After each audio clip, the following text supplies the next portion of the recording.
শিক্ষক দিবস পালন করল পূর্ব বর্ধমান জেলার কাটোয়া বিদ্যাসাগর শিশু তীর্থ। এই উপলক্ষে একটি রক্তদান শিবির অনুষ্ঠান হলো বিদ্যাসাগর শিশু তীর্থের প্রাঙ্গণে। এই বিদ্যালয় 40 বছরে পদার্পণ করেছে। উপস্থিত ছিলেন কাটোয়ার বিধায়িকা তথা বিদ্যালয়ের সভাপতি রবীন্দ্রনাথ চ্যাটার্জি, কাটোয়া পৌরসভার চেয়ারম্যান সমীর কুমার সাহা, রক্তবন্ধু জয়দেব দত্ত সহ শিক্ষক শিক্ষিকা এবং অভিভাবকরা। ডক্টর সর্বপল্লী রাধাকৃষ্ণনের প্রতিকৃতিতে ফুল দিয়ে শ্রদ্ধা জানানো হয়। এই রক্তদান শিবিরে 22 জন রক্তদাতা রক্তদান করেন। পক্ষ থেকে কোথায় কি শিক্ষক দিবস পালন করা হলো? কি প্রতি বছরই শিক্ষক দিবসের দিন 5 সেপ্টেম্বর কাটোয়া বিদ্যাসাগর শিশু থেকে রক্তদান শিবিরের আয়োজন করি।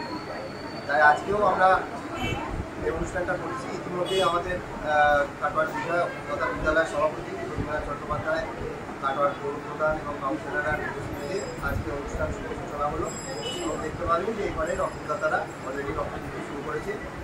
আমাদের গার্জিয়ান যারা আছে, ছাত্রছাত্রী, প্রাক্তন ছাত্রছাত্রী, আমাদের স্কুলের টিচাররা সবাই মিলে রক্ত দেবে। এবছর আমাদের 40 বছর বিভূতি উপলক্ষে আমরা টার্গেট রেখেছি 40 জনের রক্ত দেওয়া হবে। এর আগে আমরা বৃক্ষরোপণ উৎসব করেছিলাম 40টা গাছ লাগিয়ে। এরকম সামাজিক কাজ আমরা সারা বছরই করে থাকি। আগামী 25-26 সমিতি মঞ্চে একটা কাজ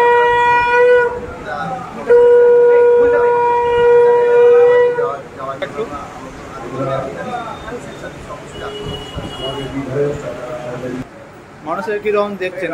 খুব উৎসাহ এখানে আমরা দেখছিলাম যখন নাম নিচ্ছিলাম, নিজে থেকে এসে তারা নাম দেওয়ার জন্য বলছিল। তো 40-এর ওপর নাম হয়ে গেছে, আমাদের অনেকে ফ্রি দিতে হয়েছে, কারণ আমরা 40 একটা ব্যাপারে টিচার ব্যাপার থাকে, তো অনেকে এসছে, তাদেরকে বলেছে ছেড়ে দিয়ে বাড়ার সুযোগ হলো না পরে পরে। আপনার নাম পরিচয়? আমি সৌম্য চ্যাটার্জি, সেক্রেটারি, কাটোয়া বিদ্যাসাগর।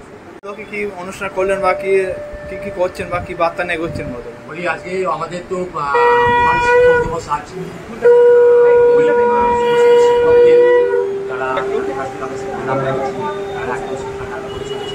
সকলকে আমাদের বিদ্যাসাগর পরিবারের পক্ষ থেকে প্রণাম জানাই, ভালোবাসা জানাই। আর আজকের এই শিক্ষক দিবসের দিন আমাদের যেহেতু এই বিদ্যালয়ে এবারে 40 বছর চলছে, রবীন্দ্রনাথ দিবস। এই রবীন্দ্রনাথ দিবসে আমরা বিভিন্ন কর্মসূচি রেখেছি, যদিও আমরা প্রতি বছর আজ থেকে 3-4 বছর শুরু হয়ে গেছে। আমরা এই দিন রক্তদান শিবিরের একটা আয়োজন করে থাকি আমাদের অভিভাবকদের নিয়ে এবং যারা প্রাক্তন ছাত্রছাত্রী আছে তাদের নিয়ে। আজকে আমরা সেই জন্য এই মহান দিবসে এই রক্তদানের মধ্য দিয়ে আমরা এখানে উপস্থিত হয়েছি। এখানে আজকে আমাদের উদ্বোধন করেছেন আমাদের সভাপতি বিধায়ক চট্টোপাধ্যায় মহাশয়, চলে গেছেন। এরপরে আমাদের চেয়ারম্যান সাহেব এসছেন, কাউন্সিলর বৃন্দরা এসছেন, সাংবাদিক বন্ধুরা এসছেন, সকল অভিভাবক অভিভাবিকা সবাই এসছেন। আজকে বৃহৎ একটা কর্মসূচি, সেখানে সবার উপস্থিতির জন্য আমাদের কর্মসূচিটা সবাই পাবে। কি বার্তা দেবেন এই মূল্যমতে শিক্ষক দিবসের মধ্যে? কি বার্তা? আমরা অবশ্যই বার্তা দেবো যে রক্তগুলো বিকল্প হয় না, রক্তদান একটা মহৎদান, তার একটা রক্তের জন্য একটা জীবন বাঁচবে, এর মতো মহৎদান আর হয় না। এই বার্তা দিতে চাইছি যে পরবর্তী জেনারেশন হোক বা আমরা যে জেনারেশনে রয়েছি সবাই মিলে আসুন, একসাথে এগিয়ে আসুন, রক্ত দিই, রক্ত দিয়ে মুমূর্ষু রোগীর আমরা প্রাণ বাঁচাই এবং এই মহৎ পর্বে আমরা সবাই লিপ্ত থাকি। আর এই শিক্ষকদেরও সম্মান জানানোর ব্যবস্থা রেখেছে। শিক্ষকদের সম্মান বলতে আমরা এখানে যারা শিক্ষক শিক্ষিকারা এসছেন, যারা আমাদের পুরো লোক আছে, তাদেরকে আমরা সম্মান জানাবো আজকে। এবং আজকের দিকে যারা রক্তদান দিয়ে রক্তদান করবেন তাদেরকে বিশেষ ধন্যবাদ জানাই।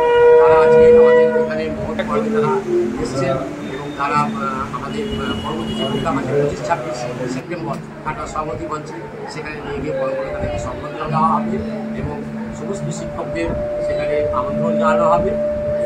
আমাদের এই অনুষ্ঠানটা বিজয় দিবস চলতে থাকে। আপনার নাম পরিচয়? আমার নাম রবীন্দ্রনাথ চট্টোপাধ্যায়, আমি বিদ্যালয়ের প্রধান শিক্ষক।